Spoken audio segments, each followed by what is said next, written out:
लोगों को यहाँ पे सीखने की आदत कम है, सिखाने की आदत ज्यादा है। अगर हमारे अंदर वो आग नहीं है अपने देश को आगे ले जाने की, गवर्नमेंट हमारे लिए कुछ नहीं कर रही, गवर्नमेंट जॉब्स क्रिएट नहीं कर रही, लोगों को केवल गवर्नमेंट को दोष देने की आदत ज्यादा है, खुद क्या कर रहे हैं वो चीजें देखने की आदत बहुत ही कम है। और जब तक ये सारी चीजें नहीं सुधरेगी, वरना हम भी श्रीलंका या फिर पाकिस्तान के जैसे बनने में ज्यादा टाइम नहीं लगाएंगे। तो अब से आज से इसी इंडिपेंडेंस डे से हमें एक चीज अपने अंदर लेके आनी है, और वो लेके आनी है एरिया के हिसाब से दुनिया का 7वां सबसे बड़ा देश, जहां पर 7 से भी ज्यादा धर्मों के लोग आपस में मिलजुल के रहते हैं। One nation, one law. That was the objective. 28 राज्य और 8 केंद्र शासित प्रदेशों में रहने वाले 140 करोड़ से भी ज्यादा लोग टोटल 447 से भी ज्यादा भाषाएं बोलते हैं। और बात करें इस देश की इकोनॉमी की, तो यहाँ की इकोनॉमी है $3.5 ट्रिलियन की।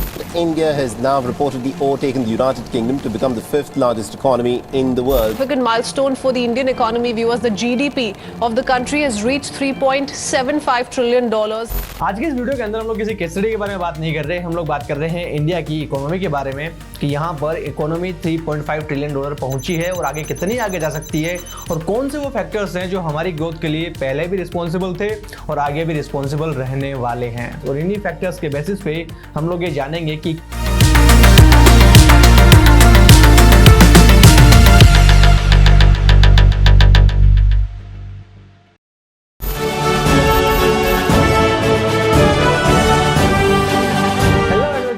टू हाइक में लाइव में हूं Sunil Jangi, digital growth business coach. और आज के इस वीडियो के अंदर हम लोग बात करने वाले हैं इंडिया के बारे में।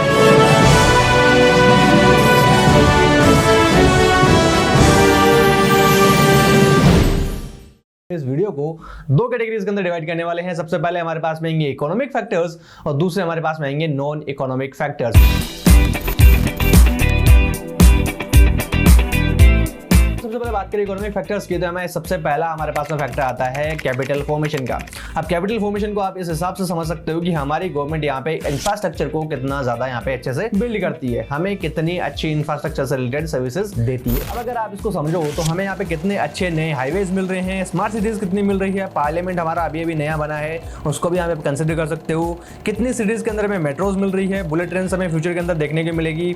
वंदे भारत एक्सप्रेस अभी ऑलरेडी इंडिया के अंदर चल रही है कुछ रूट्स के ऊपर, और यहाँ पर और भी अदर अच्छी बिल्डिंग्स और इंफ्रास्ट्रक्चर्स गवर्नमेंट हमारे लिए तैयार करवा रही है। अगर हम लोग बात करें रोड कनेक्टिविटी की, तो यहाँ पर इंडिया के पास में सबसे बड़ा रिकॉर्ड है। इंडिया का नाम यहाँ पे दर्ज है Guinness book of world record के अंदर, जहाँ पर हमने एक दिन के अंदर 37 किलोमीटर की सड़क बना करके इस वर्ल्ड रिकॉर्ड को अपने नाम किया था। NHAI ने महज 105 घंटे में 75 किलोमीटर सड़क बनाकर Guinness book of world record में अपना नाम दर्ज करा लिया। अब यहाँ पर हमें इन सब चीजों की जरूरत क्यों है वो हम लोग समझ लेते हैं कि जितनी अच्छी हमारे पास में कनेक्टिविटी होगी, उतना अच्छे से हम लोग जो है बिजनेसेस को बड़ा कर पाएंगे। अगर हमें अच्छे IIT हब्स बनाने हैं, अगर हमें यहाँ पे अच्छी कंपनीज ग्रो करवानी है, अगर हमें अच्छी यहाँ पे और स्मार्ट सिटीज डेवलप करनी है, तो उनके लिए अच्छी कनेक्टिविटी भी होनी चाहिए, फिर चाहे वो रोड के थ्रू हो, बाई एयर हो, या फिर हमें बाई ट्रेन यहाँ पे मिलती हो। फ्यूचर के अंदर हमें यहाँ पे बहुत सी अच्छी टेक्नोलॉजीज भी देखने को मिलेगी, जैसे कि एयर टैक्सीज हो गई। तो उन सब चीज़ों में अगर हमें और थोड़ा सपोर्ट मिले, अगर हमारी कंपनीज और हमारी गवर्नमेंट जो है वो और अच्छे से उसको बूस्ट करे, तो हमें बहुत जल्द $5 ट्रिलियन की इकोनॉमी बनने से कोई नहीं रोक सकेगा। अब यहाँ पे अगर हम लोग बात करें टोटल GDP के परसेंटेज की, तो गवर्नमेंट यहाँ पे टोटल 31% खर्च करती है हमारे GDP का इन सब चीज़ों को बिल्ड करने में और हमारे देश के इंफ्रास्ट्रक्चर को और कनेक्टिविटी को और अच्छा बनाने में। सेकंड फैक्टर आता है नेचुरल रिसोर्सेज का। अब नेचुरल रिसोर्सेज किसी भी कंट्री के लिए क्यों जरूरी है, इसका आप अंदाजा इस हिसाब से लगा सकते हो कि अरब कंट्रीज ने अपनी इनिशियल ग्रोथ इन्हीं नेचुरल रिसोर्सेज के बेसिस पे स्टार्ट की थी। उनके पास में नेचुरल रिसोर्स था ऑयल का, उसी को उन्होंने काम में लिया और अपनी ग्रोथ को थोड़ा बूस्ट दिया। अब इंडिया के अंदर भी बहुत से अच्छे नेचुरल रिसोर्सेज मिलते हैं, और सबसे पहले आता है इसके अंदर कोल, और कोल का हमारे पास में दुनिया के अंदर चौथा सबसे बड़ा रिजर्व है। अब यहाँ पर कोल ही नहीं, इसके अलावा भी हमारे पास में बहुत से नेचुरल रिसोर्सेज हैं, जैसे कि हमारे पास में आयरन ओर और मैंगनीज ओर है, जो कि 2013 की रिपोर्ट के हिसाब से 7th लार्जेस्ट था वर्ल्ड के अंदर। फिर आता है हमारे पास में लिथियम, जो कि 6th लार्जेस्ट रिजर्व है 2023 की रिपोर्ट के अकॉर्डिंग। और हमारे पास में आता है माइका और बॉक्साइट, जो कि 5th लार्जेस्ट है 2013 के रिपोर्ट के हिसाब से। फिर हमारे पास में मिलते हैं यहाँ पे क्रोमाइट, नेचुरल गैसेस और डायमंड, लाइमस्टोन और थोरियम। ये सब नेचुरल रिसोर्सेज हमारे इंडिया के अंदर अवेलेबल हैं। और नेचुरल रिसोर्सेज से आप एक चीज नोटिस करोगे कि लिथियम की डिमांड आज के टाइम पे EV बैटरीज बनाने में, मोबाइल फोन की बैटरीज बनाने में बहुत ज्यादा काम में आती है, और इंडिया के अंदर ऐसा रिजर्व मिलना बहुत ज्यादा बेनिफिट बेनिफिशियल है, क्योंकि यहाँ पर हम अपने नेचुरल रिसोर्स को यूज़ करके बैटरीज की जो नई नई कंपनीज है वो फॉर्म हो सकती है, नए स्टार्टअप आ सकते हैं और ईवी मार्केट के अंदर हम लोग अपना डोमिनेंस थोड़ा बना सकते हैं। अब इसी पॉइंट से आप इस चीज़ को समझ सकोगे कि नेचुरल रिसोर्सेज की वैल्यू क्या रहती है। हमारा थर्ड फैक्टर यहाँ पे आता है एग्रीकल्चर का। अब इंडिया के अंदर है और एग्रीकल्चर की बात ना हो ऐसा नहीं हो सकता, क्योंकि हमारी टोटल जीडीपी का 18% केवल एग्रीकल्चर से ही आता है। और इस फैक्टर को कंप्लीट करने में दो चीज़ें हमें बहुत ज़्यादा हेल्प करती है, वो है हमारा मिल्क और उसी के साथ में स्पाइसेस। दोनों ही हम लोग वर्ल्ड के अंदर सबसे लार्जेस्ट प्रोड्यूसर हैं और यहाँ पर इसके अलावा भी बहुत सी चीज़ें हैं जो हम लोग दुनिया के अंदर सबसे लार्ज यहाँ पे क्वांटिटी में प्रोड्यूस करते हैं। सबसे पहले आता है यहाँ पे मिल्क, मिल्क के बाद में spices, banana, mango, guava, papaya, lemon, chickpea, okra, chili pepper, ginger, millets and castor oil. यहाँ पे हम लोग इन सब चीजों के लार्जेस्ट प्रोड्यूसर हैं वर्ल्ड के अंदर। अगर हम लोग बात करें यहाँ पे गेहूं, चावल, कॉटन, ड्राई फ्रूट्स और कॉफी की, तो हम इसके अंदर सेकंड लार्जेस्ट प्रोड्यूसर हैं इन द वर्ल्ड। और यही सब रीजंस हैं जिसकी वजह से हमारे एग्रीकल्चर का जीडीपी के अंदर टोटल 18% का कंट्रीब्यूशन रहता है। फोर्थ फैक्टर हमारे पास में आता है फॉरेन ट्रेड का। किसी भी देश को अगर ग्रो करना है तो उसके अंदर फॉरेन ट्रेड होना बहुत ज्यादा जरूरी है, क्योंकि हम अपनी चीजें अगर एक्सपोर्ट नहीं करेंगे, किसी चीज को इंपोर्ट नहीं करेंगे, तो हमें अलग अलग टेक्नोलॉजीज का सहारा नहीं मिलेगा और बाहर की जो चीजें हैं उनको भी हम कभी समझ नहीं पाएंगे, यानी कि हम लोग ग्लोबल वर्ल्ड से नहीं जुड़ पाएंगे। और इसीलिए इंडिया जो है वो टोटल 7,500 से भी ज्यादा कमोडिटीज 190 देशों को बेचता है। और अगर बात करें इंपोर्ट की, तो इंडिया यहाँ पर 6,000 कमोडिटीज इंपोर्ट करता है 140 देशों से।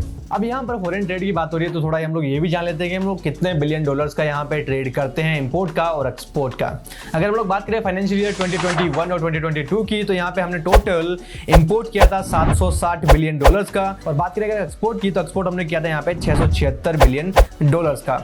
वही अगर बात करें फाइनेंशियल ईयर 2022 और 2023 की, तो यहाँ पे हमने इंपोर्ट किया है टोटल 892 बिलियन डॉलर्स का और एक्सपोर्ट किया है 770 बिलियन डॉलर्स का। अब यहाँ पे एक चीज आप नोटिस करोगे कि हमारे पास में सब कुछ चीजें अच्छी है, बट फिर भी हम लोग जो है इंपोर्ट बहुत ज्यादा करते हैं और एक्सपोर्ट थोड़ा कम। तो अगर हमें इंडिया को ग्रो करवाना है तो एक चीज आपको ध्यान में रखनी है कि हमें जितनी चीजें हो सके वो मेड इन इंडिया यूज करनी है और अपने देश की चीजों को बाहर ज्यादा भेजना है और इंपोर्ट कम करना है। और इसी चीज को ध्यान में रखते हुए हमारी गवर्नमेंट ने यहाँ पे आत्मनिर्भर भारत स्कीम भी लॉन्च की है, जिसके अंदर आप अपना खुद का बिजनेस बना सकते हो और उसको ग्रो करके अच्छी टेक्नोलॉजीज को आप बाहर भेज सकते हो, अच्छे सामान को आप जो है बाहर भेज सकते हो और अपने देश के लिए भी बना सकते हो। और अगर आप अपने बिजनेस को ग्रो करना चाहते हो ऑनलाइन, तो हम आपकी हेल्प यहाँ पे जरूर कर सकते हैं। अब यहाँ पर हमारा फाइनल फैक्टर आता है इकोनॉमी और जीडीपी का। अगर हम लोग बात करें इंडिया की जीडीपी की, तो इंडिया की जीडीपी अभी 3.5 ट्रिलियन डॉलर्स की है और इसी जीडीपी को 5 ट्रिलियन डॉलर इकोनॉमी बनाने का हमारा सबका सपना है, जिसको यहाँ पर इंडिया की गवर्नमेंट और इंडिया के बिजनेसमैन पूरा करने में लगे हुए हैं। और 2026 और 27 तक हम इसको 5 ट्रिलियन डॉलर्स की इकोनॉमी बना देंगे। अब यहाँ पर हमने जीडीपी की बात की, तो यहाँ पे थोड़ा सा और कंट्रीब्यूशन देख लेते हैं कि हमें किस इंडस्ट्री से कितना कंट्रीब्यूशन यहाँ पे मिलता है। हम यहाँ पे इसको 3 चीजों में डिवाइड करेंगे। सबसे पहले आती है हमारी एग्रीकल्चर इंडस्ट्री, जिसका टोटल 18.9% हमें यहाँ पे जीडीपी के अंदर कंट्रीब्यूशन मिलता है। इंडस्ट्रीज का हमें मिलता है यहाँ पे 28.2% का और सर्विसेज सेक्टर से मिलता है हमें टोटल 53% का।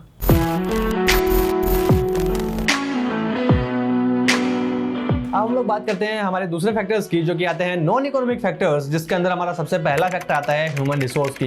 अब ह्यूमन रिसोर्स इंडिया के अंदर कितना ज्यादा अवेलेबल है आप इस हिसाब से जान सकते हो।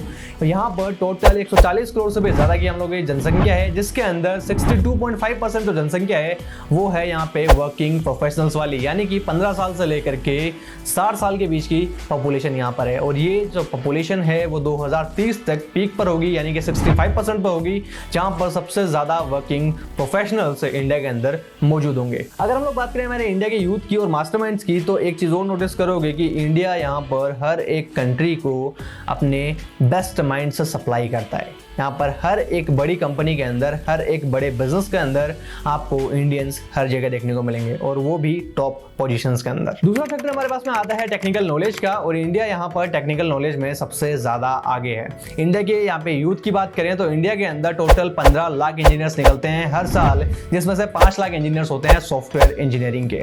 और अगर मैं बात करूँ दुनिया के अलग अलग देशों की और उनके अंदर बनी अच्छी अच्छी कंपनीज की, टेक्निकल कंपनीज की, तो इंडियंस आपको वहाँ पर अच्छी पोजीशन ऑर्गेनाइजेशंस के अंदर देखने को मिल जाएंगे। और यहाँ पर माइक्रोसॉफ्ट के फाउंडर बिल गेट्स खुद ये मानते हैं कि अगर इंडिया के बेस्ट टैलेंट्स को हम लोग अमेरिका से निकाल दें तो अमेरिका के सिलिकॉन वैली जो है वो टोटल खाली हो जाएगी और इंडिया के अंदर हर एक बड़ी कंपनी का रेप्लिकेट बन जाएगा, जिसको वो आधे टाइम के अंदर दुगनी ग्रोथ दिलवा सकते हैं। थर्ड फैक्टर हमारे पास में आता है पॉलिटिकल फ्रीडम का, और इंडिया के अंदर पॉलिटिकल फ्रीडम किस हिसाब से है वो आप यहाँ पे अच्छे से जानते हो। इंडिया के अंदर हर 5 साल में इलेक्शंस होते हैं और यहाँ पे 6 नेशनल पार्टीज इन इलेक्शंस के अंदर पार्टिसिपेट करती है। पॉलिटिकल पार्टीज के अंदर हमारे पास में भारतीय जनता पार्टी, आम आदमी party, Congress, Bahujan Samaj party, communist party of India और नेशनल पीपल्स पार्टी, ये 6 पार्टीज ऐसी हैं जो सेंट्रल पार्टीज हैं।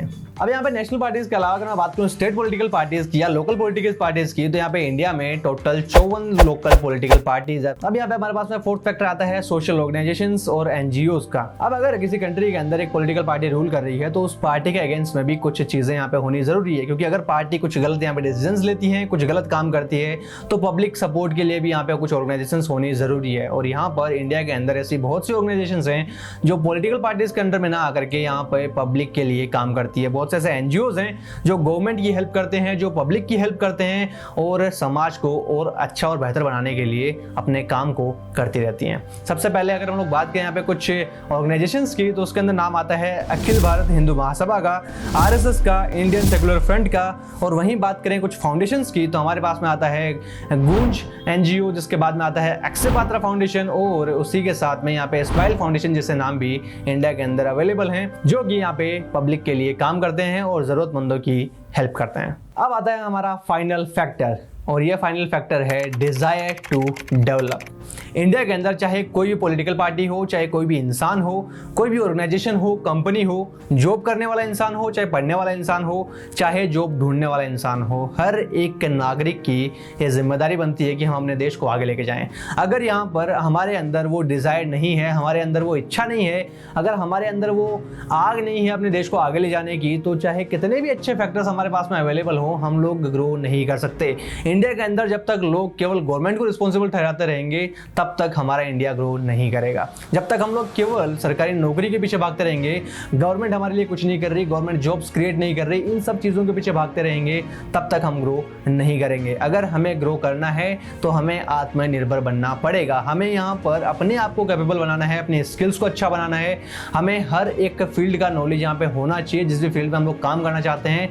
और यहाँ पर ऐसा नहीं है इंडिया के अंदर की जॉब अवेलेबल नहीं है, बल्कि अवेलेबल जॉब्स को फुलफिल करने के लिए अच्छे कैंडिडेट्स नहीं है।